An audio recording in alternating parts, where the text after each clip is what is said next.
Hello students, welcome to Learno science. Some basic concept of chemistry में exercise 1.8 determine the molecular formula of an oxide of iron in which the mass percent of iron and oxygen are 69.9 and 30.1 respectively, given that molar mass of the oxide is 160 ग्राम पर मोल। Okay, हमें find out क्या करना है? Molecular mass find out करना है। किसका? एक iron oxide है उसका। अब गिवन क्या है? तो आयरन एंड ऑक्सीजन का मास परसेंट गिवन है 69.9 एंड 30.1 रेस्पेक्टिवली, और हमें मोलर मास भी गिवन है 160 ग्राम पर मोल। ओके, तो इसे हम स्टेप बाय स्टेप करेंगे। स्टेप 1 में सबसे पहले तो ये जो है एलिमेंट, उनके नाम लिख दो, आयरन एंड ऑक्सीजन, यानी कि Fe and O। Okay, step 1 में क्या करेंगे? हमें मास परसेंट दिए गए हैं 69.9 एंड 30.1। ओके, मास परसेंट दिए गए हैं। हम ये अज्यूम करते हैं कि अगर 100 ग्राम सॉल्यूशन है, 100 ग्राम पूरा आयरन ऑक्साइड है, तो उसमें आयरन है 69.9 ग्राम एंड जो ऑक्सीजन है वो है 30.1 ग्राम। यानी कि सबसे पहले तो हम मास परसेंट को कन्वर्ट करेंगे ग्राम में। ये आयरन है 69.9 ग्राम एंड ऑक्सीजन है 30.1 ग्राम। अब स्टेप 2 में करेंगे कि अब मास मिल गया, अब हम फाइंड आउट करेंगे number of moles. Okay, iron की अगर बात करें तो नंबर ऑफ मोल्स होता क्या है? Given mass upon molecular mass. Okay, moles is equals to given mass upon molecular mass. F के लिए गिवन मास कितना है? 69.9 एंड उसका मॉलिक्यूलर मास कितना है? 55.5। तो ये करके कैलकुलेशन करके हमारे पास आंसर आता है 1.25। ओके, अगर ऑक्सीजन के लिए नंबर ऑफ मोल्स काउंट करें तो moles is equals to given mass 30.1 upon molecular mass. Oxygen का होता है 16, तो 30/16 ये होगा 2 से थोड़ा छोटा 1.88। ओके, स्टेप 3 में क्या करेंगे? स्टेप 3 में जितने भी नंबर ऑफ मोल्स आए 1.25 एंड 1.88, इनको हम डिवाइड करेंगे छोटे नंबर ऑफ मोल्स है, लाइक 1.25 एंड 1.88 में से छोटा नंबर कौन सा है? 1.25। तो इन दोनों को 1.25 से डिवाइड कर देंगे। 1.25 डिवाइडेड बाय 1.25 तो यह आएगा 1।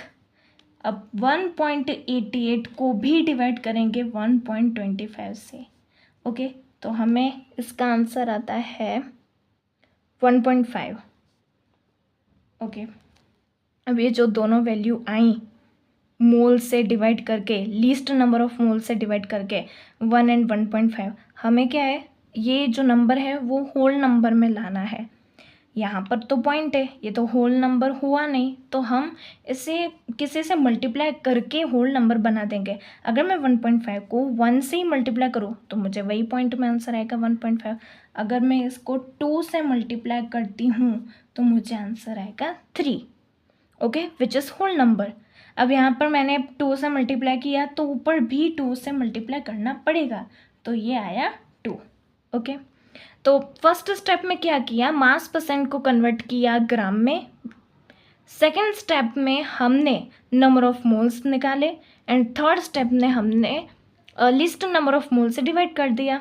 ओके, अब स्टेप 4 में हमारा आएगा एम्पिरिकल फॉर्मूला। कैसे? अब Fe है 2 एंड ऑक्सीजन है 3, तो इसे हम लिखेंगे Fe2O3।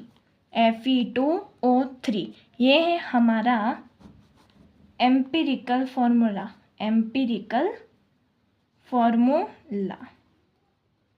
ओके, अब जो स्टेप 5 करेंगे उसमें हमें ये मिलेगा मॉलिक्यूलर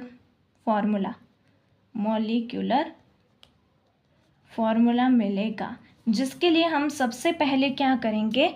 ये जो एम्पिरिकल फॉर्मूला आया Fe2O3, इसका हम मास निकाल देंगे, एम्पिरिकल मास निकाल देंगे।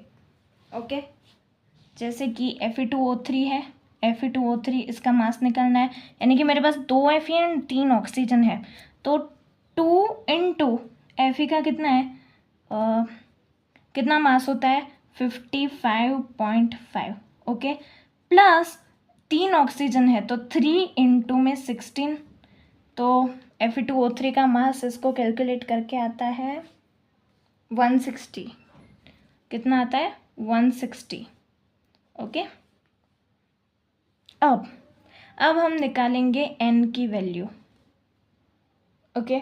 कैसे निकालेंगे n की वैल्यू, तो ये जो मोलर मास है या फिर मोलर मास 160 ग्राम पर मोल, इसको हम डिवाइड कर देंगे एम्पिरिकल मास से। 160 को डिवाइड करूँगी 160 से, मोलर मास को डिवाइड करूँगी एम्पिरिकल मास से 160/160, तो मुझे n की वैल्यू आ गई 1। अब इसका मतलब क्या हुआ, हम क्या कर रहे थे कि ये जो जितने भी नंबर आए उसको हम Fe2O3 यानी कि एम्पिरिकल फार्मूला से मल्टीप्लाई करना था।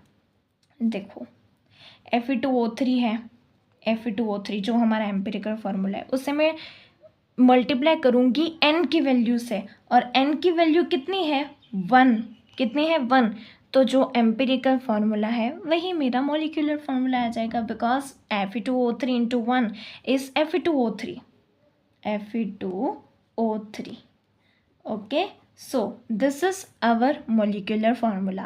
So in this case empirical formula and molecular formula are same, molecular